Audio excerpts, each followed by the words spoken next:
he comes through, 2.1 seconds quicker at the second split. So now we're going to see the ultimate laps. Here comes the Kunimitsu Honda. This is going to be the quickest lap no matter what happens, but by how much? Naoki Yamamoto, his time is a 1:27.2. That's pretty good. Tomoki Najiri, I think he could go slightly quicker here. And Giuliano Alesi is coming down the main straight. Can he get it in? Yes, 1:26.9 from Giuliano Alesi. Brilliant lap. That puts him pole position for the moment. And Shota Tsuboi will be ecstatic with that on the sidelines. What about Tomoki Najiri in the AOTA Honda? Can he get into the 1:26s? Yes, 1:26.5 from Tomoki Najiri. Let's go racing up to the first corner, and a cracking start from the front of the grid. Our cameraman this time is Archie Clark, who has motor racing very much in his veins. His grandfather is one of the greatest rally drivers of all time. Up to the first couple of corners of the lap then, and we're on board with Ewan Charman on the visor cam as he tiptoes his way through. This is how much G-force and adrenaline is pumping through your veins as you are rocking around these apexes. Archie Clark on the inside into Ashby. He's picked off about 3 or 4 cars, maybe that 5, 6. There's contact. Oriole's gone with him, and it's caused absolute mayhem and pandemonium. Vernet's in trouble. Michelin's in trouble. What is Luca Corberi playing at? Oh, Luca Corberi, what on earth is he doing? But it's Champions of the Future that rocks into town this weekend for the OK and OK Junior categories, and it's a great title fight in both disciplines, which makes for an exciting weekend with unpredictable weather and the challenges and twists and turns that the circuit always provides. This is one of the toughest circuits in Europe, especially for those who are here for the first time. Hi everyone, well, Commentator's Corner for the very first time on episode 6 goes truly mobile, but I'm in Colchester in the United Kingdom and over in Dubai in the United Arab Emirates is my next guest, a very, very good friend of mine. You might know him as the face and the voice of Downforce Radio. He's also the voice of the CIK FIA European and World Karting Championships, Champions of the Future, and also the iArmy X30 Euro Series. But currently, he's on secondment for Mumbai Falcons on the Formula Regional Asia Championship, if memory serves me correctly. A very warm welcome to my good buddy, my partner in crime, fellow Essex boy, Jake Sanson. Jakey boy, how you doing, buddy? I'm very well, thank you. Great to be on the show. Thank you very much for inviting me. And yeah, it's been a very long 4.5 weeks, 5 weeks that I've been out here in the United Arab Emirates so far. And I've got just one more week to go before I fly back to good old Blighty, ready for the European karting season. The Champions of the Future. You know, Jake does a lot of work with RGMMC, headed up by the Guy Dells, and of course works closely with the CIK FIA as well with the wonderful world of karting. Jake has gone viral. You might have remembered the incident that always crops up. We're not going to touch on it because it's already been shown in the commentary reel of Luca Corberi. What on earth is he doing with the words uttered from my good friend here? But Jake, firstly, for those that don't really know the backstory about how Jake and I met, it was the Autosport show, Birmingham NEC 2015. Then I joined Downforce Radio. I'm still part of the alumni as a friend of the brand. But how did you get started? I know the story, but I want Jake to give people at home, I know it's going to be a lengthy one, probably how long's a piece of string, but just give people out there a background on how you got started in terms of being bitten by the motorsport bug. First of all, we get onto the commentary aspect afterwards, but how did you get bitten by the bug of motorsport, my friend? Well, my first taste of motorsport of any kind came in 1992. My dad was an avid Frenchman and an avid Alain Prost fan, and was quite frustrated during the 1992 season that his hero wasn't racing in Formula One, but was still an avid viewer. So he sat me down on his knee one July afternoon, and I watched with him the British Grand Prix, and I fell immediately smitten to the brilliant driving talents of Nigel Mansell, Ayrton Senna. Jean Alesi was a big impact on me as a kid. I thought he was pretty spectacular. And the guy in last place, for some reason, I was really drawn to, who was a driver called Damon Hill, who seems to have turned out quite well. And from that moment on, I wanted to have everything I possibly could to do with racing cars. I vaguely remember watching Speed Racer cartoons back in those days. I got into the wacky races, and I fell in love with the Love Bug saga with all of the Herbie movies, and it just kind of spiraled out of control. By the time I was 9, I was attending family christenings and dedications and parties and things, out knowledging Formula One fans 3 to 4 years, the 3 to 4 times my age. So it was pretty insane just how I suddenly became obsessed with it. And even at the age of 9, I could tell you who was world champion in 1953 and who won the Monaco Grand Prix in 1989. It was pretty insane, my level of knowledge in those days. And it's kind of continued and spiraled out of control. I very soon got into British touring cars.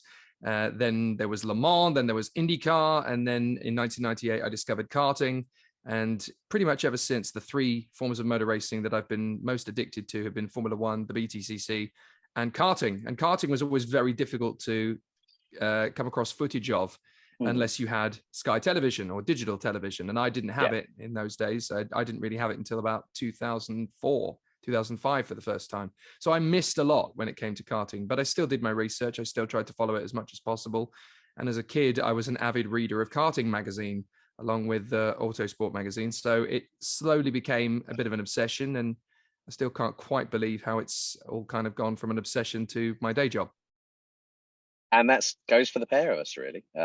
Jake actually is one of the 2 people, and one of the guests that will be on this show later on in the series. And this is an ongoing series. There is no seasons. It is just episode after episode of secured guests, right up to episode 10. And my guest on that, I will confirm in due course. Well, you'll actually understand it when you see it.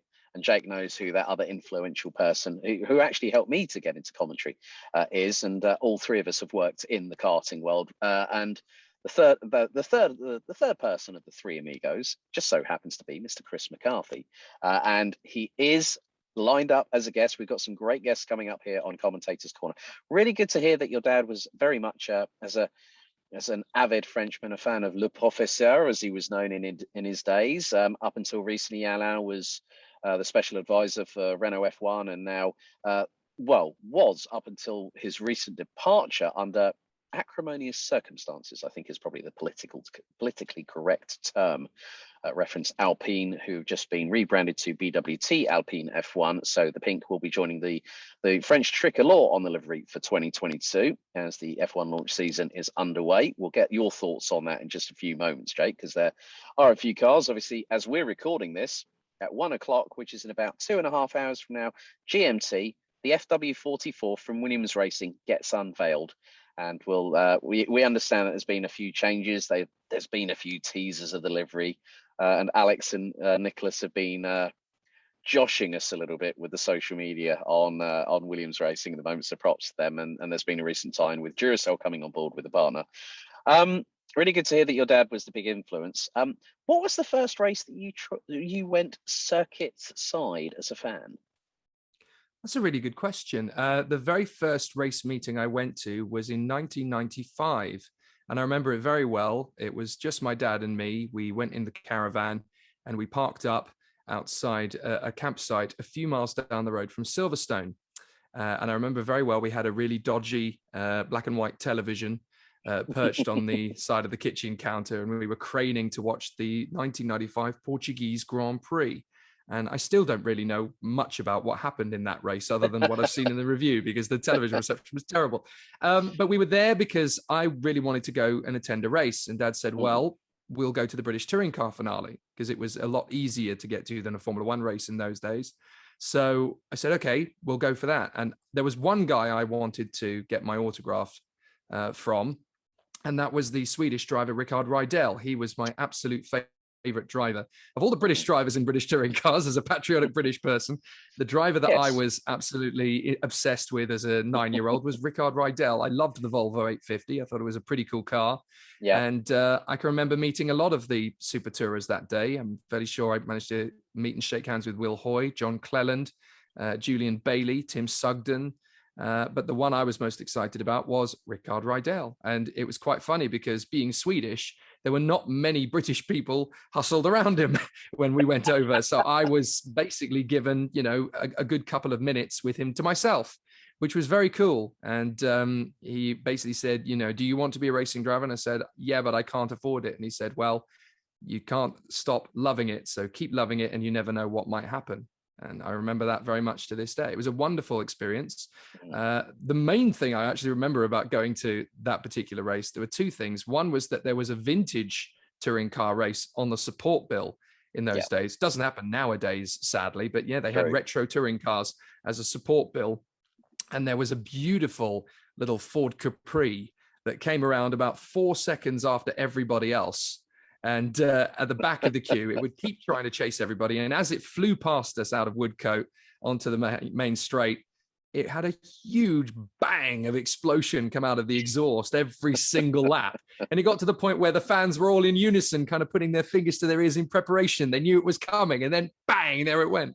So that was always something that stuck out in my mind. And I think that just kind of ignited my love of cars in general. You know, being trackside was pretty cool. The other thing that I remember that weekend for was there was a little Cub Kart circuit round the back of the grandstands at Luffield. And I begged my dad, I wanted to go on it. I'd never driven a kart before. I really wanted to.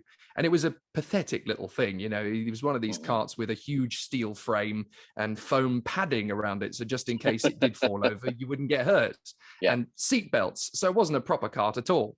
But I decided, right, this is my only chance I'm ever going to get of driving one of these things. So I'm going to go for it. And apparently I set the fastest lap around these little ovals by about 4 seconds, didn't use the brakes once, and nearly took out 2 or 3 6-year-olds. But I was determined I was going to make good use of it and go as fast as possible. And that really ignited my love of wanting to be a racing driver. So I remember that weekend at Silverstone, the British Touring Car finale in 1995, very, very well. Yeah, I've got a couple of questions, actually. Well, firstly, I'm going to make a statement here. The Capri with the bang coming from the exhaust, it sounds like a UK equivalent of Uncle Buck's Cadillac. Yes, it was. It very much was. In terms of the exhaust note, but also, was that when Rickard was running in the 850 T5? Was that the saloon or the estate? By 1995, it was the saloon, yeah. So I never really, sadly, got to see the estate in action, although the first British touring car race I think I ever watched, it was the estate. I think the first meeting I ever saw of British touring cars was 1994 at Donington, where Gabriele Tarquini managed to perch on 2 wheels through the Goddard chicane. So I can remember that fairly vividly. But yeah, the real season I properly got into British touring cars was 1995. That was my first real season of properly getting addicted, and that's a great season of my memory. Brilliant. Right, now the next question is actually not a question, because I know this story. This man has told me at great lengths on how he got involved in commentary. Now, there was no significant involvement from anybody else. It was just the sheer bravado of one young adult called Jake Sanson. Tell us all about it, mate. I know the story. Well, but... I always wanted, as a kid, to be a racing driver. I didn't want to be Jake Sanson. I wanted to be Jenson Button. That's who I wanted to be when I was a youngster. And every opportunity I got to go karting, I would literally not touch the brake. I would be flat on the throttle. I would get everything I possibly could out of that kart. And all through my teens, I was desperate for an opportunity to go karting and find a chance to race properly. I think the most professional race I ever did as a teen was a karting event at West Runton, which is in the middle of Norfolk. There was a karting camp, which was organized by Scripture Union, a Christian organization. You spent 2 weeks on the camp. You spent the first week building the kart, and then you spent the second week testing and then eventually racing it in the big finale. And our team eventually won that final in 2001. It was pouring with rain. We all had slick tires, and I just drove steady and didn't spin off the track 12 times like everybody else did. So we ended up winning by 3 or 4 laps, I think it was, just by staying on it. And I was actually given the MVP at the end of the week. So I felt to myself, yeah, I can do this. But nothing ever happened. Nothing materialized. We didn't have any money. I didn't know who to speak to. And that was kind of it. And I kind of started living my life normally, got married, got a dead-end job, as you're supposed to do. And it was when I had re-qualified as a youth worker on the streets of Wrexham that they started to cut our funding, and I needed extra money. I needed more work, but it needed to be something that I didn't invest thousands of pounds or hundreds of hours of my time into. It needed to be something I could bolt onto my life pretty quickly. So I went over to the local karting circuit. I'd moved to Chester by this point, well out of Essex. And there was a karting circuit at that point called the Circuit Raceway. Imaginative name. And it was run by 2 brothers, Tony and Ian Devonport. I begged and pleaded with them to give me work. It turned out on the week I begged, they actually had positions going. and it was an indoor karting circuit and not a chain. It was literally just a private entity. So it was a bit rough, a bit ready. And we had to do an awful lot of work to bring clients in and let people know we were even there, because we were on a trading estate just over the Welsh border in the village of Sandycroft. So it was a very interesting place to work. But after I'd been there about 3 months and I'd been, wiping visors and cleaning toilets and sweeping floors and helping scousers out of crash barriers, I thought to myself, we needed to do something bigger. We could have been bigger. Yeah. We were popular enough in the local area. People knew who we were, but we needed to add something. And I thought, this is a good chance to push myself here. So I said one weekday, for the Saturday Grand Prix, we should have a commentator. We should have a broadcast. It would be amazing. It would really bring in more clients. And they said, that's a pretty interesting idea. Yeah, do you know anyone who could do that? And I said, yes, me. And they were quite forthcoming. So, oh, really? So, have you ever done it before? And I said, yes, I've done it for university and college radio in the past, which was a pathetic maudlin lie, ladies and gentlemen. I completely lied about it. I'd never done any commentary before on radio. The only commentary I had ever done up to that point was on my video games and on my collections of Hot Wheels, Majorette and Matchbox cars on my bedroom floor. That was it. That's all I'd ever done. But so effectively, you did the David Croft scenario. I totally did. Yeah, absolutely. I mean, in these things, you literally just have to grab life by the throat and grab it. You have to get in there. You've got to get ahead. And sometimes you have to tell a little white lie in order to be successful. You just have to do it. So we tried it. And on the first Saturday that we tried it, there were 3 Grand Prix. And by the end of every race, everybody was getting out of their car going, oh, can we come back and do this next week? Yeah, let's do it again. So we had regulars in. We actually started having regulars once or twice a month. They would come and they would race. We didn't organize a championship, which we really should have done. But then eventually towards the end of that year, they said, yeah, I think we really need to organize a proper championship now. And so they did.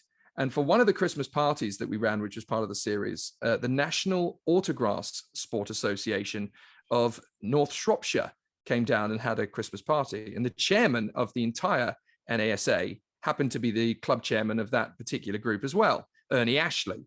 And he pulled me to one side at the end of the Grand Prix event and said, what are you doing next year? And I just kind of looked around and went, well, this is what I'm doing. So he said, no. What would you come and commentate for us? Would you be interested? And obviously, having never been a professional commentator before and always wanting to be, it was like, yeah, I totally want to do this. So I went along to their annual meeting, their AGM, if you like, in December. And I started being presented as, we've got a new superstar commentator in 2012, Jake Sanson. He's brand new, but he's really, really good. And everybody had remembered me from the Christmas party, so they were enthusiastic. And as I sat there watching this all unfold, I thought, I could probably push this. I could make something of this. Yeah. So I went along to Alton Park every week that I could spare through January and February 2012 and started to offer my services. I managed to bump into a chap called David Croft, who was at the time racing in the Porsche Racing Drivers Association with the British Racing Sports Car Club. And I managed to convince him to let me write the race reports for that season on the championship's website, which was a good way into journalism. I thought, I can do this. I've read billions of race reports in autosport and motorsport news. I could give this a go. Yeah. And at the end of the pit lane that day, I happened to see the Chevron sports car team. And Anthony Reid was with them testing. Now, obviously, being a British touring car fan, being a British touring car fan, Anthony Reid was testing. And I thought, oh, my goodness, when am I ever going to get a chance to see him again? So I wandered down the end of the pit lane using all my courage and bravado and said, right, Anthony, you don't know me. I'm a brand new commentator and journalist in the motor racing industry. I watched you as a kid in British touring cars, and I just wanted to say hello. Now, any other racing driver anywhere in the world at that point would have said, oh, thank you very much, and carried on with what they were doing. Anthony looks at me and says, well, thank you very much. Listen, you want a cup of tea? What? Yeah. What? And yeah, straight away. I don't drink tea, but I drank that tea. I drank that cup, I tell you. So we ended up just getting chatty, and we have been friends ever since. And I can't quite believe that. That's a guy from your childhood that you watched as your hero. And now we're friends. And all of this kind of stuff, it gave me the kind of confidence to find other things. I then got an audition at Alton Park alongside Chris Hartley, of all people. And it was a Bark race meeting. We had 2 CVs on the bill. We had Mighty Minis, which was a bad thing because they came up and over the top of the crest 3 wide. And I was so excited and enthusiastic, I accidentally cut across Chris Hartley live on the PA, which is the terrible, terrible thing to do. I was so young, I was so over exuberant, and I was so naive and very green. And I was doing it like a television commentary, which is very, very different to a circuit PA. And I got a bit of a dressing down at the end of the day from both Chris and Phil Hooker, who was the guy who booked the commentators at Alden Park. And they were right. You know, they were right. I was too overeager. I was too exuberant. I almost blew up my career in one day, just getting too overexcited. So I had to learn how to be a professional commentator very quickly. Fortunately, about this same sort of time, I was involved in Starstruck's oval racing. I went for an audition there. And on my first day, I was at Chesterton Stadium in Stoke-on-Trent, and I met a chap called Dave Goddard. And again, ever since that day, the 2 of us have been absolute kindred spirits. He's only a few days younger than me. We're both autistic. We're both incredibly obsessed with motor racing, and both of our knowledges are obscene. We actually started asking each other at the end of the day, who was your mum? Who was your dad? Have we been separated at birth somewhere? It was fantastic. And we've been best mates ever since. It's been a fabulous decade, almost to the day. I've known Dave Goddard a decade, which is fantastic. And that's kind of how it all started. Sorry to cut across you there, Jake, because I have to chime in. The thing is that Dave Goddard, Mr. Wallop straight in, and Dave, I hope you don't mind me using your phrase quite there. The only man that I see as a professional commentator that is always wearing a checkered flag tie. Whenever I see the guy, that tie has never left his side, and he is an absolute diamond in the rough. A real good guy. Oh, absolutely. Mike Hawthorne always used to wear a bow tie. Dave Goddard always wears the checkered flag tie. Absolutely amazing. So that first year essentially then spiraled into a couple of other opportunities. I managed to get put onto Alan Taddy by John Hoyle of Super One karting. And we started chatting, and I started filming stuff for him. At about the same time, I ended up bumping into Kim Hollings's producer, who was doing stuff for AJK Television. I ended up accidentally presenting for British Supercarts in April of that year, and then got offered the job for Britcar halfway through the year, which was amazing, an amazing opportunity. So all of these little things happened throughout 2012, enough to build a show reel. And I started thinking, right, well, I'll put this all into one video and send it to every television company I can think of. And the only one that emailed back at the end of 2012 was Eurosport. They invited me down to their headquarters, which were in Feltham in those days, rather than where they are now, obviously. Went down, met Simon Reed, who was the commentary coordinator, and we had a 15-minute conversation, and he said, I want you on board for motor racing for 2013. So I'd literally gone from a hobbyist doing it to satisfy my own ego to a professional in less than a year. And I still, to this day, can't quite believe how it's happened. I know. It's really, really funny. The thing is that Jake's career has skyrocketed. We're going to get onto some funny moments in a few minutes. But actually, funny enough, that's what we're going to get onto right now. So we're going to play a particular video, and then I'm going to show, and Jake, I'm going to come onto this in just a second. So we've got the infamous Brands Hatch Druids Jake Sanson dancing bits and pieces, where a certain Scott Woodwiss gets involved, and that meme has stuck ever since. And also a moment when Jake and I were parked on the outside of Luffield and Woodcote because we were doing the BRSCC commentary for Fun Cup, and we had the we had the Mark II Golf GTIs and the Mark V GTIs, and the picture. So we're going to run to that VT now, and we're going to talk about the picture.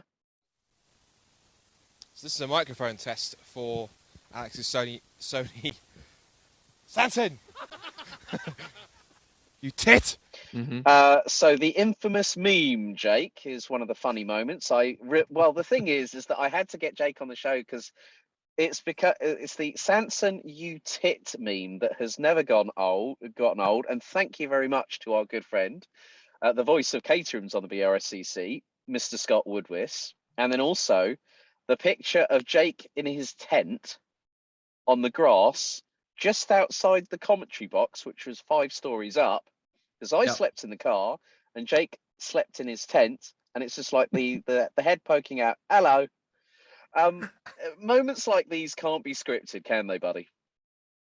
Not for me, no. You have to It's always remember, part and parcel. for people who know me well know that I am very eccentric. People who don't know me well and watch me from afar just call me over exuberant and enthusiastic. Everyone else calls me insane. And I prefer the second description because I think it's a bit more accurate.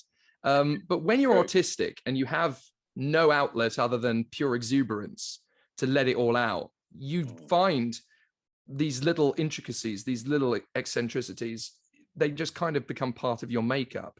And I have always felt when I'm at a racetrack, I'm 9 years old again. That's what I'm like. Whenever I'm at the racetrack, I am 9 years old again. I'm soaking it up. I'm taking it all in. And, you know, I got into motor racing very late compared to a lot of people. I didn't have a dad who was into it. I didn't have a friend who was into it. And I certainly didn't have any money to take into it. So it was a bit of a miracle from my side how I got into motor racing at all. I still think it's a bit of a miracle now. And when you get to the age of 25, and the one thing you want to do with your life is motor racing, and you haven't made it, you start telling yourself that it's never going to happen. You kind of accept it. You kind of think, well, that's it then. I'll have to do something else with my life and just watch on Saturday and Sundays. That's it. And it was a very bitter pill to swallow for a guy who sat there with all this ambition, all this pent up frustration, knowing that that's what I'm supposed to be doing with my life. And it was never happening. So the fact that in that 1 year in 2011, all of this stuff started to be possible. And then in 2012, it was actually happening. You know, I just, every time I'm at a racetrack now, I can't help myself. I try to act like, you know, the super uber professional. I try my best to be, you know, smartly turned out and saying the right things. And yes, sir, 3 bags full. I can't do it. I really can't do it. You have to accept that when I'm at the racetrack as a commentator, I'm going to be a 9-year-old. That's just the way I am. And I've tried to deviate from that. I've tried to be a little bit more mature. It doesn't work. You know, it really doesn't. And people just kind of have to accept that you're going to have this happy-go-lucky, slightly eccentric bloke who just can't stop talking about racing cars and has a little bit of fun on the side and is just a bit of a child. You know, I'm in my personality, in my makeup, I am a bit immature to a certain extent. You know, I'm into Lego. I love watching movies with racing cars and collecting them. I'm building a Michel Vaillant comic book collection. I build Lego sets. Overly over the top, eccentric. Skate Extric is still a big thing for me. And I'm still playing video games. You know, it's extended to esports now, but I'm 35 and I'm still playing video games. You know, I am very much a child in a 35-year-old's body. And I think people are just going to have to accept that that's the way I'm going to be. So moments like the Sanson U-tip moment, I think it's quite perfect. If I ever get to Formula One, if I'm ever doing Formula One commentary professionally, I would like to think that there would be someone, probably my wife, who would turn around at the end of my life and carve it on my tombstone. I would like to go out that way. I would love to that I'd be the lasting memory. I'm sure that if Scott Woodwiss and myself are still around, we will make sure we will be reminding They can all, you Stacey. can all gang up and make it happen. Fantastic. I will happily accept that, and I will smile at you all. from up above in the place where you'll be at that time. We had a talk about Rickard Rydell, where you had a bit of an obsession about, but I've got another question for you. This might be a little bit of a curveball, but have you ever been starstruck by meeting a particular racing driver? Quite a few times, yeah. So it's one of those things where you kind of think, you know, is this actually happening? And I remember very much the first one with Damon Hill. Because obviously as a boy, he was my absolute idol. I can remember staying up at 3 o'clock in the morning, the only person in my house who was awake, with a hot chocolate and flicking on the Japanese Grand Prix 1996. And I had to try my best not to wake up everybody in the house, but screaming my head off internally when he won the title. So for then the opportunity to actually meet him was baffling. And I know for a fact that obviously I was there as a journalist and I was there to interview him, but Damon is one of those people, he doesn't enjoy the media a lot. And this is something that a lot of people, you know about him. He takes it on board and it's his job for Sky Sports F1 and he's very, very good at it. But he is one of those people, he talks about it in his autobiography, the media is not really his thing. So I had to try and, you know, contain all of this pent up excitement and meet him at the first time. And I've been very fortunate to meet him a few times now and hang out with him a few times. The most insane moment with Damon, I think, has still got to be Goodwood 2017. The chance to actually go up the hill, the famous hill climb, with him while he's driving the noble M600 convertible. Just an unbelievable opportunity.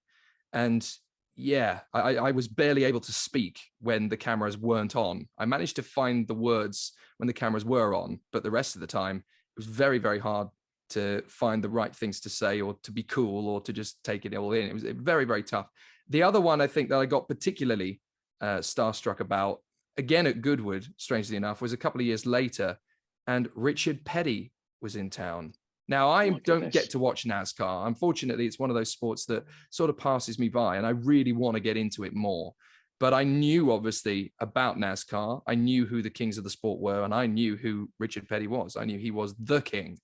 So for him to walk into the driver's suite and be there as a guest of Anthony Reid, and I'm with Anthony, and I said, oh my God, that is Richard Petty. And he went, well, what are you doing sat here with me, you fool? Why don't you go and talk to him? It's like, oh, no, I don't think. Yes, he will. Go on. So I kind of got pushed in, pushed into the ring. And yeah, a wonderful, wonderful man. So humble, so passionate about being at Goodwood. He was clearly a kid in a candy shop as well. And it's wonderful. They do say, don't meet your heroes because you're going to be disappointed. But no, those were two times. I think the third and last one I'll share. And it's a particularly emotional one because when I knew I couldn't be a racing driver anymore, I was about 15 and I kind of accepted it was never going to happen. And I was miserable for weeks on end. Yeah. And my mum said to me, well, why don't you talk about it all the time. Why don't you replace Murray Walker when he retires? And that kind of then became the thing I wanted to do with my life. And that just became the only thing I was interested in for the rest of that time. Sadly, the timing of it wasn't great because he then retired later that year. So I was 15. It was never really going to be my moment. So I still kind of, I think we all as commentators, we all look up to Murray. What he put into it was a raw, youthful exuberance and a passion that we all try our very best to model ourselves on.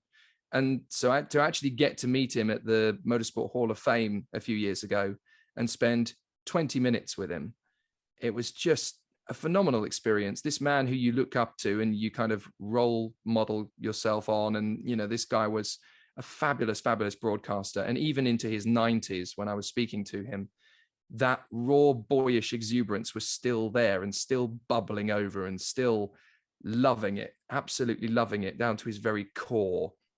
And, the moment I will always take out of that was getting a fantastic interview out, which I'm very proud of. And I still look back on that as one of my finest interviews I've ever done with anybody. Yeah. And at the end of it, I never ask anyone for selfies. I never do. It's just a thing I should do because the people I meet, it's crazy, but I never ask for selfies. On that occasion, it's Murray. I asked for a selfie and he said, yes, of course. And we were just setting it up and over comes his good mate, Nigel Mansell, who happens to be there as well. And he says, can I take the picture for you? And so we both said, yeah, absolutely. So that famous picture that's on my social media channels of me and Murray side by side, that was actually taken by Nigel Mansell. It's one of the craziest moments of my life. And yeah, that was a proper starstruck moment. Nigel and Murray, the two people, who kind of started me on this journey in the first place. Yeah. Very, very big moment of starstruck. I still remember when Murray was poking Nigel in the head after he got that bump. Said, oh, can I have a look at that bump? Bang. And also that segues very nicely into the next talk that we're going to have. We're going to try and keep these. I try and keep Commentators Corner to about half an hour. It never happens with the people that I've got. Especially with this man here. My fault. No, not your fault. Chris Buxton's interview, including intro and outro, ladies and gentlemen, was an hour and 6 minutes. We're not on that level. Right, that's my target. No. I'm not. We're not going to hit that target because I might run out of personal hotspot at that point. Yes. But of course, it segues nicely into commentary idols. I mean, Murray was the voice that both you and I first encountered when it came to our wonderful trips into watching motorsport on BBC. which then later transferred over to ITV, and now obviously David Croft and Martin Brundle, the two most notable voices you hear on Formula One, including the world feed as well, predominantly when they do the highlights. But apart from Murray, are there any other commentators that stick out to you that have helped, helped you to not so much put them on the pedestal, but idolize them in the way that you've taken a little bit of how they operate? I'm so glad you asked that, because there were a few voices, certainly from my childhood, that I kind of listened to and very much took their styles as a thing to learn from. And certainly it kind of taught me that, individual commentators really do have their own unique style, and you kind of have to learn how to find your own voice. Certainly Simon Taylor was a fabulous broadcaster, an incredible commentator in the 90s. He used to be the voice of FIA GT in Formula 3000. And I loved listening to his very, very strong BBC received pronunciation accent. And he had so much energy and raw excitement when something would go wrong. A fabulous broadcaster. And again, I've had the opportunity to meet with him and speak to him a couple of times. And again, that raw energy is still there. It's wonderful. And I'm so glad they called him back to do the commentary for Rush, because he was one of the few people actually race commentating in that period. So it really does add an authenticity to it. I'm a big supporter of Keith Ewan. I thought Keith was absolutely fantastic in the days of the McLaren Mercedes Champions of the Future karting series. He really, again, sparked my excitement for karting as a sport. His voice, it was almost ethereal, just how much he added to the broadcast of it. And it was wonderful. I couldn't really imagine growing up watching karting with anybody other than Keith Ewan doing it. He was just so good at it. And his fast pace and his sort of pub style of banter while the races were going on, it suited the British karting world so much in the late 90s. And that was the first real voice that told us about the talents of Lewis Hamilton. And it was really impressive. His style was very cool. The third one that, again, I learned an awful lot from in terms of watching, and still in terms of the added humor that you can throw into your commentary, was Charlie Cox. I adored listening to Charlie Cox on the British Touring Car Championship. I almost enjoyed his commentary more than Murray, because Murray was very much a Formula One commentator as far as I was concerned. And I loved what he added to the British touring cars. It was cool. It was awesome. But what Charlie Cox and John Watson added together was a sort of Morecambe and Wise in the commentary box. They really were. They were absolutely incredible. The chemistry was instantaneous. And it's just such a crime that we only really got to hear them beside each other for 3 years. That was it. And some of their delivery in 98 and 99 in particular, it was fantastic. And Charlie Cox was the master of the metaphor. He was the greatest metaphor creator in commentary ever. I mean, there was a piece of footage I remember. He saw a Volvo crashing off the road, and it was in bits. And he said, "Look at that car. It looks like it's gone 10 rounds with Frank Bruno." And it's that kind of line, that's like, yeah, this guy's meant to be a broadcaster. He's meant to be a commentator. And you have to add that sort of air of banter and that air of enjoyment to it, because like it or not, we are in show business as much as we are in motorsport. You've got to entertain people. You've got to keep people riveted. You've got to keep people watching. And I think you have to add a lot of yourself to it. I was terrible at this when I started commentating. For the first 4 or 5 seasons of commentary, I was kind of commentating as I felt a commentator should sound, but it wasn't really my own voice. I had to kind of revert back to these guys and figure out how to do it. It was only really 2017, 2018 when I really found my voice in commentary. It took a long time, but it's only just now really that I'm sort of properly getting into my stride. So I kind of want to go back and do some of those jobs again that I was doing from 2012 to 2016 to put them right, as it were. But now that I found my voice, I think, things are going to be a lot smoother. But having watched these guys growing up, it was very, very clear that these guys had their own style, their own tone and their own ability. And it was wonderful to watch them.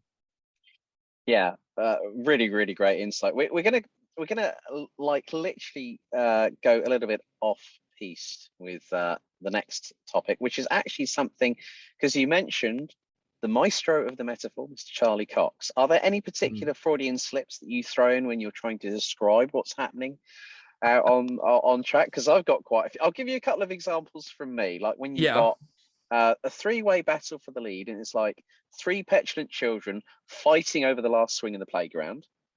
That is a good one. That is a good one. Which actually gets used quite frequently. And then they go, "What do you mean by that?" I said, "It's like you're just trying to jump on that swing first in front of your mates." And they go, "Oh yeah." And then I do like I also do a Formula One reference as well. It's like when someone scarpered off into the lead after the first couple of laps, I said, "Look at that guy at the front, or that girl in front. That person's doing a Sebastian Vettel from his Red Bull days in 2013." So straight away people understand it. And then the all-time favorite one I like using is when someone scarpered off into the distances. Yeah, that person's a bit like a scalded cat off a hot tin roof. That's a good one. I've always liked that one. When you use that, that's pretty cool. The good thing is there is one that I have to say is not mine, but it was Henry Baudet's Kartmasters 2019 Junior X30 GP Plate Final, and he went, "Taylor, like with a cat, like a cat with a rocket up its bottom," and it's just like it's complete Henry. But are there a couple that you realise that you use a bit more than the others, maybe? I do kind of slip into odd metaphors, but I try and change them up as much as possible. I try wherever possible to kind of go through a bit of a recycling job every now and then. So I'm a big listener of Radio 4. I love Radio 4 comedies. So everything from the Museum of Curiosity to I'm Sorry I Haven't a Clue, The Hitchhiker's Guide to the Galaxy, Just a Minute, The Unbelievable Truth, all these incredible panel shows and sitcoms and everything. And I love it. And it really opens up your vocabulary. I think it's a must have if you're a broadcaster, because you come up with so many new words, turns of phrases, expressions, and it's something that you can almost fall back on. I don't know if there's any particular one line that I repeat avidly, but I know for a fact that I have this habit of pretending I'm speaking from the point of view of the driver when they're in a bit of a battle. This is something I do a lot. So you'll have two drivers battling for position, and I'll take on the persona of the guy in front going, "No, you don't, sunshine. That's not happening." Exactly. These sort of things. This is a thing I do a lot. And I've only just suddenly realized that I do this.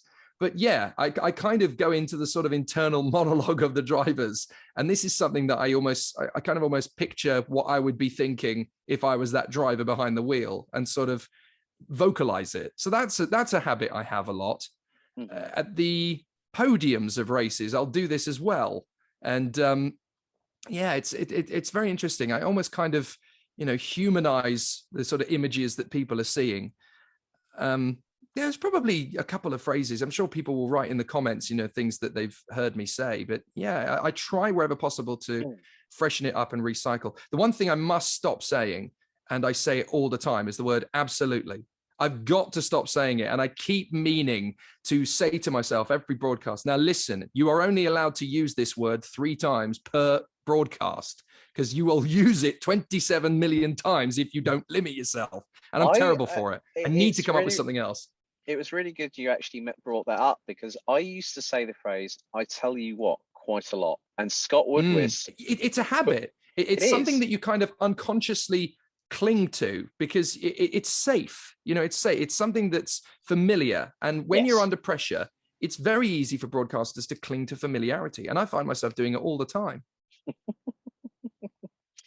Yeah, I've gotten to that point where I'm actually understanding what I'm saying. So I'm actually thinking a little bit more. And like when I get told, "You're not saying as much," I said, well, the thing is, I have to listen to what I say. So I've got the stream in my ear. So I'll, because I'm heading off to Karting Campos for the Rotax Euro Trophy Winter Cup, where we got a prize pool of 30,000 euros worth of prizes to give away for the forthcoming season. We've got probably the best part of nearly 190 drivers in 5 classes from, we've even got Chinese Taipei being represented, and even Canada, and they've made it over, which is pretty cool. So funnily enough, the guy from Chinese Taipei lives in Hacienda Heights in California. Who'd have thought that one? Very cool. Very cool. That's interesting. But we have to come on to the penultimate question. Now, obviously, we talked about the Corberry incident briefly, which you didn't really get a word in edgeways because you were recently on F1 feeder series and you were asked the inevitable question, which I we're think not I'm going to to be asked this every year without You're not fail gonna get it until I asked from die. me, I think because it's going to be my staple line. You know, Murray has his, and look at that.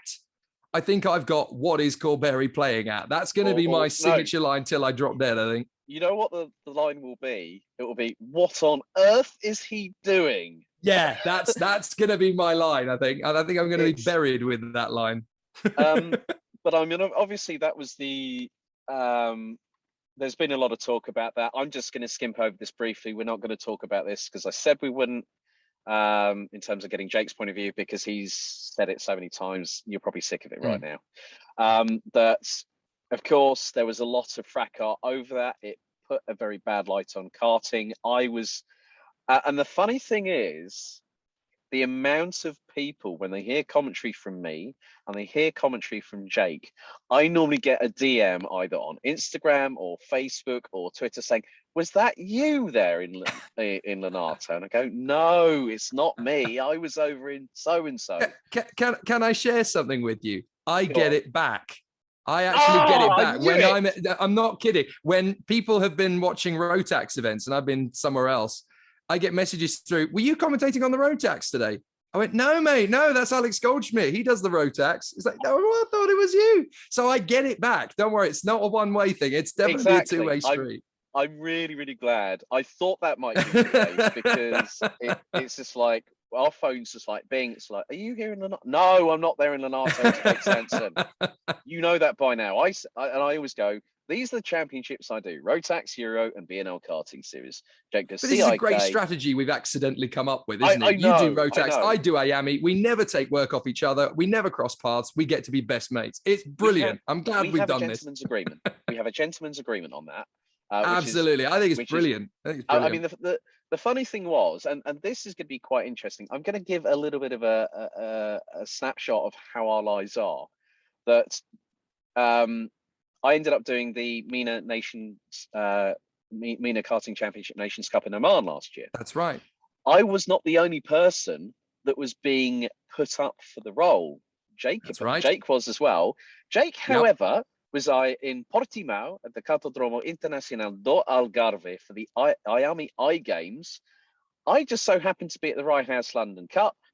And then I had a bit of a mare of a journey driving down to Heathrow because it was Sunday afternoon. Everyone wanted to go home and there was a 3-car pile-up on the other side and everyone was rubbernecking. I got to check in for baggage with 5 minutes to spare. And luckily enough, I had 40 minutes to make it through security and get to the gate. And luckily enough, I made the flight. Thank God for that. Well, I tell you what, it's a lot easier to go from Great Britain to Oman than it is to go from Portugal to Oman. I tell you that for anything.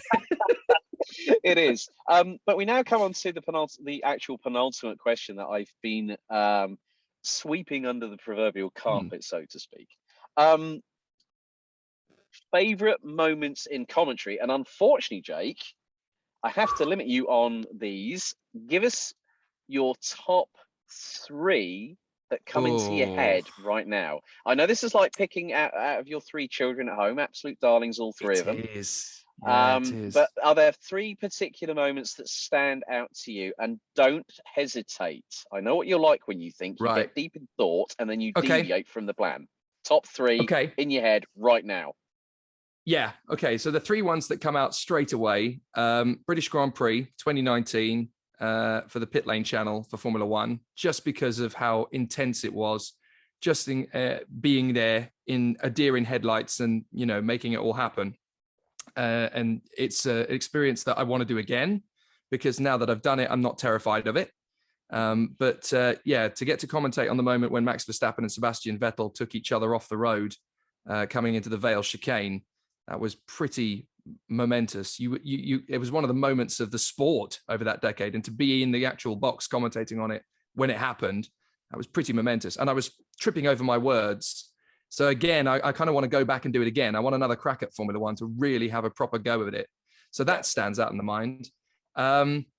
World Touring Car finale, Sepang was pretty mental. And in terms of, I was always really obsessed with Macau. And when I got to do the Macau Grand Prix, that was pretty awesome. But the momentousness of the championship finale of the FIA World Touring Car Cup at Sepang, when it was between Norbert Michels and Jose Maria Lopez, I think it was, the drivers, and everything just happening all in one go, just everything just coming to an absolute crescendo between two drivers who were absolutely determined. One race, one guy had the advantage. The second race, the other guy had the advantage. We had a pile-up in the middle of the race and a car catching fire, and one driver in the title fight going from the back of the grid to the front in the space of, several corners. It was insane. And to do all of this when you're in the commentary box next to Matt Neal, who you have idolized since you were 9 years old. It's just, oh man, the commentary days don't get much better than that. They really don't. And Matt Neal, I'm not kidding, of all of the people that you could be sat next to in a commentary box, when there's a championship decider on the line, when you just want to chill out, relax, and enjoy yourself, there's nobody better. If I could pick any racing driver on the world to share a commentary box with, I would pick Matt Neal every single time, because with Matt, you're going to have fun. You're going to get a little bit audacious. It's going to get a little bit on the nose, but you're going to have such riotous fun. Matt Neal is to touring car commentary what James Hunt was to Formula One. He just says it. No worries, no conviction, no qualms. He just says what's in his head. And you as a commentator have to bounce off that and be prepared for what's coming. And you have no idea what it's going to be. It's so enjoyable. I really, really get a kick out of that. So when Martin Haven finally decides he's had enough, I will beat down billions of doors to go and get that job. I would love to be alongside Matt Neal every other weekend. It'd be fantastic. The third one, it's got to be an RGMMC event. And to this day, I will remember this one for the rest of my life without any shadow of doubt. And it was the final last year that we had at Sarno in the junior race, where we had that fantastic epic squabble all the way through the race, from Freddie Slater fighting his way from the middle of the field to the front. He got to the front. He had to defend from Harley Keeble in the final turn. He managed to do so. He thought he had it won, but Harley had just managed to get on the throttle a fraction of a second earlier.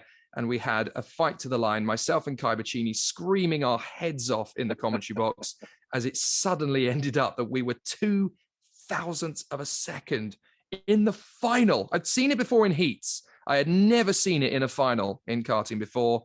Absolutely phenomenal. What an incredible race. And I think I'm going to remember that one till I drop dead. It was absolutely incredible. And the way that both drivers carried themselves afterwards. Freddie Slater is an amazing young competitor. And if he gets to Formula One, which I'm sure he will, he's going to be just what the sport needs, because he is as heroic in defeat as he is in victory. A wonderful character. He takes the rough with the smooth. And the way he handled himself, not just at Sarno last year, but also at the World Championship when he had the front fairing and had a championship denied, taken away from him. He is so gracious in defeat. He's a wonderful little athlete, and I can't wait to see what he's going to produce one day. But yeah, I could list like 25 different moments, and one day I probably will. But those are the three that definitely stick out in the mind. Yeah, that's why we're on a restricted time format here on Commentators Corner. The list is probably as long as both my arms, my legs, and probably my arms almost certainly combined. But we come down to the final question. Now, this is where my guest tells me their thoughts, and I'm going to echo the way in the tangent in which the conversation goes. But firstly, I'm going to give a shout out to Matt Neal, expert tea drinker, of course, where Jake and Matt made it a bit public on Twitter, saying like, "Oh, how many cups of tea are you on, Matt?" when you were both on commentary for WTCR. Yeah. If memory serves me correctly, 2019 FIA WTCR powered with Ascaro, wasn't that the year when Tarquini won the championship? Was there? And it was Esteban Guerrieri. It was indeed. I remember, because Esteban had an absolute mare in the Munich Motorsport car, because you said Norby Michelitz, and I thought, hang on a second, no, that year's got to be, it was Tarquini that won that year. So it just goes to show that even our memories at times can get a bit too innate, absolutely, so to speak. I probably said completely the wrong driver up against Norby Michelitz. I remember he won the title, but phenomenal performance. It's quite funny, because I was actually watching, and I was pinging Jake messages, and I think he probably got so peed off with me, like thinking, Goldschmidt, leave me alone. No, do you know what? But, It's actually, I get messages from other people during races. It's a funny thing because the automatic thing to sort of do in that is to sort of switch your phone and ignore it. But I actually quite like it. I kind of like having other thoughts and other people's inputs from people when it's going on. I'm one of these commentators that if there's questions going on a live stream, I'll chip in with it. I'll figure out what people are saying and kind of share those thoughts. It's quite funny because we've been out here for 5 weeks doing the Formula Regional Asian Championship, and I will drop into the commentary at various points that this particular person on YouTube has said this, at which point the next 12 messages are mad panic from the fans going, oh my goodness, he's actually reading this. He's reading this. We've got to be careful what we say now. Exactly. So, no, I love it. I absolutely love it. No, hell hath no fury like a commentator's school on air. And believe you me, I've done quite a few myself as well, where people have tried to give their 2 cents and have completely not understood what I said, or they're not 100% sure. And we customarily just kindly and politically correctly re-educate them. But the final question... Everybody sat at home is the world's best commentator. And I should know because I was one of those people sitting at home typing who thought I was the world's best commentator. Okay, so final question, Jake, before we wrap up episode 6. And thank you very much once again for jumping on the show, mate. It's been a pleasure as always. And we do need to catch up for a Brothers Toffee Apple Cider at one point in person. We definitely do. That is the way to my heart, ladies and gentlemen. If anybody wants to get to my heart, Brothers Toffee Apple Cider will win every time. I'm going to bring up a funny moment here, actually. I'm going to deviate ever so slightly.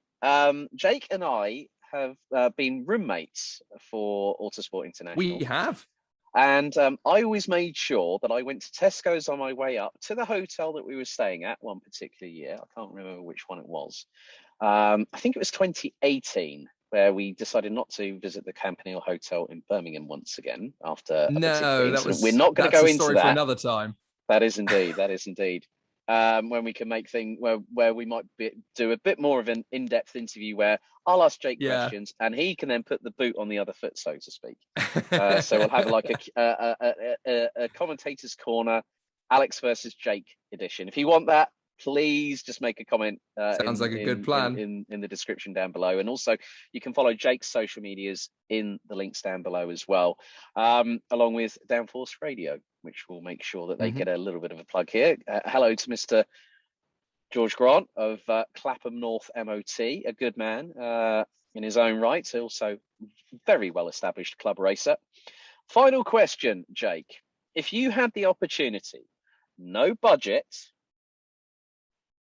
which car and which circuit would you want to have a go in? No budget here. My goodness. So there's no limit. There's no limit at all. No limit. And I'm going to come back at you with what I would do in the same vein in terms, and that'll be stemming from the car choice you make. Oh well, you should say yours first. No. Say yours first. No. Oh, right. Other way around. Okay. Okay. Actually, it's now that you've got me thinking about it, it is fairly easy. I would take the original McLaren F1 and I would take it around Suzuka. I just feel that as a driver's circuit, a lot of the Japanese Grand Prix I've ever watched have been dull as ditch water. They have. There's no two ways about it. There have been some spectacular races there, but there have been some really, really disappointing and letdown ones. But as a driver's circuit, it's probably up there as one of the best 5 racetracks in the entire world. It really is. I mean, when you combine the fact that you've got the Denia curves, you've got the center S's, and you've got my favorite corner in Formula One, which is the 130R, it still baffles me just how fast and with how much grip cars can fly through there. And I've seen it in other categories as well, when they've done it in FIA GT and when they've raced there in Group C back in the 90s. It was just insane, absolutely insane. Of all the circuits in the world I'd love to go to Suzuka, partly because it's in Japan, which is a country I've always wanted to visit. It's a circuit I've always wanted to go to. And as far as cars go, as far as I'm concerned, the ultimate driving experience has got to be the McLaren F1. It may not be the fastest car in the world anymore, but as far as I'm concerned, anything that's beaten it over the years is just a little bit too wet, because everything else has needed a turbocharger to beat it. As far as I'm concerned, the McLaren F1 is the greatest road car that's ever been built, and probably ever will be built, because what they were able to create with that thing, naturally aspirated, it is just the greatest piece of British engineering, I think, that's ever come out of anyone's factory anywhere ever. And the very fact that when you see the McLaren F1 now, it still stops traffic, it still turns heads, and it's a car that was built and designed and everything and launched in 1993, for heaven's sake. That car is nearly 30 years old, and it looks like it was made yesterday. It genuinely is absolutely extraordinary. And yeah, I mean, people tell me, you know, I'm a massive Ferrari fan, and I still want to do Ferrari one day. I'd love a go in the F40 at Monza or something along those lines. But if you were to give me an absolute, you know, no limit, no problems or anything, it would be the McLaren F1 at Suzuka, because I just think it's such an insane limit of everything. I think it's so impossible that I would ever get to do that. That, yeah, if there was absolutely no budget stopping me, no limitations, it would be the original McLaren F1 at Suzuka, and I would relish every second of that. Powered by a BMW 6.1 litre naturally aspirated V12, designed by the man, the myth, the legend, Mr. Gordon Murray, who's just brought out a couple of nice cars, which have... It's the greatest road car that's ever been built, and I don't think it'll ever be beaten. Okay, right. You've gone for Woking. I'm going to go for Maranello, a particular car engineered by ProDrive, the Ferrari 550 LM. A very good choice, actually. Yeah, that was a very cool car. Indeed. And also had some success. I could throw into the mix a few other cars, but because of that era, the 550 LM car at one point was raced by the late Colin McRae, FIA World Rally Champion. Yeah, no, it was a very cool car. I mean, I actually had the opportunity to work for Ferrari. It was my first ever trip overseas. Back in 2014 to Mugello. So of all the places I could have gone to work overseas for the very first time, it was for Ferrari in Italy. And if anybody has ever wanted to really get as close to Ferrari as they can, the only way to do it is at the Ferrari Challenge meetings in Italy. I mean, you just live and breathe Ferrari for an entire weekend, and it's blissful. If I could ever go back, my favorite circuit I've ever been to in the world is Po, the street circuit at Po, because it's just the vibe of it, the essence of it, and the pure fact that everybody there is there for exactly the same reason, and they love it and they just want to share it with you. You become friends with everybody who's at the track. It's simple as that. It's an incredible experience. But if there is one weekend of my career that I want to go back and do all over again, it's the Ferrari Challenge at Mugello, just because everything was so Ferrari. Everything was just so in your face. It was the first time I'd ever been abroad on my own. It was the first time I'd ever been on a plane on my own. It was the first time I'd ever driven abroad. It was the first time I'd ever been on the wrong side of the road. It was the first time I'd ever been on the wrong side of the car. So there was just so many firsts. And it was just, when you realized, I sat there Saturday morning realizing that I was in a Fiat 500. I was going to drive from Pisa to Mugello on my own in Italy to work for Ferrari. I just screamed pure joy, and then started the engine and went. And it was the most incredible 2 days of my life. So yeah, it's hard not to choose a Ferrari. Actually, it's really hard not to choose a Ferrari, but just the chance to give a McLaren F1 a spin around Suzuka, I don't think I could beat that. Well, my choice of circuit actually goes hand in hand with the exhaust note of this car. And you know where I'm going with this. There is only one place you need to hear a absolutely flat chat Ferrari pushing over 70% at full throttle. It is, of course, Autodromo Nazionale di Monza. 3.6 miles with that V12 engine roaring like a good one around it. So that really is how I respond. And the good thing is there's a big smile on Jake's face, which means he completely agrees with my choice of car and circuit. I mean, the only other circuit I would throw into the mix to take a 550 around is the Circuit de la Sarthe. You know, Le Mans, it's built for a Ferrari. It just is. And yeah, I mean, we haven't got time, but I would spend an entire podcast going into massive details about my recent affiliation with Le Mans. It's just, I would never have thought in a billion years I'd ever get to go, never mind commentate on it. Well, So, the thing is, yeah. is that a quite interesting statistic to end episode 6 of Commentators Corner. So big thank you to Jake for being my guest. 3 weeks before Jake was actually in the headquarters in London at Eurosport for last year's 24 Heures du Mans. And yes, I do say it correctly because both Jake and I do speak other languages, and we have to give due deference and say it in the correct vein and with the correct accent. Absolutely. But 3 weeks before the 24 Hours of Le Mans, I was actually at Le Mans when they were still putting the Total Energy banners up. The Bibendium, of course, Michelin Man, was being showcased around. And I was able to drive down the Mulsanne without the Unodier at 80 kilometers an hour. So even I haven't done that yet. And you know what? He's been at Le Mans to commentate, and I've driven down the Mulsanne, so I've got one up on him. You're definitely ahead of me on that one, mate. Unfortunately, at 80 kilometers an hour, but you get a true sense. And then it was so funny ending up going into Indianapolis, and I went, oh, there's a curb. And I was in my Volvo, and it was like, that higher car has seen better days.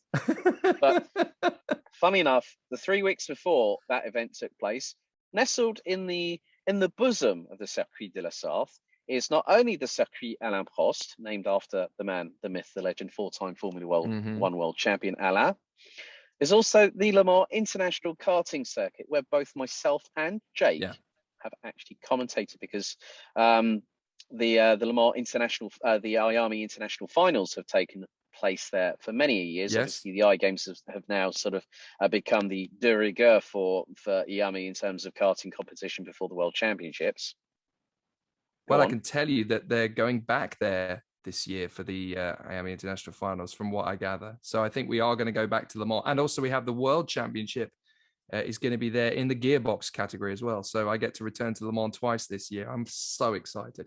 There's nowhere in the world like Le Mans. As far as I'm concerned, it is the capital city of motorsport worldwide, because every single form of motorsport that I can think of, in some way, shape or form, has happened at Le Mans. Even drag racing. I think it happened way back, sort of like 20s, 30s. There was some form of drag racing that's taken place there. But they've had truck racing, bike racing, Formula One, karting, sports cars, touring cars, you name it, it's gone to Le Mans. It's literally the epicenter of our sport. It's an amazing town, amazing city. Anyone who hasn't gone, you're not a true motor racing fan or aficionado if you haven't gone. So I urge you to go and look at it. Exactly, because the event I commentated on was the Rotax Max Challenge International Trophy.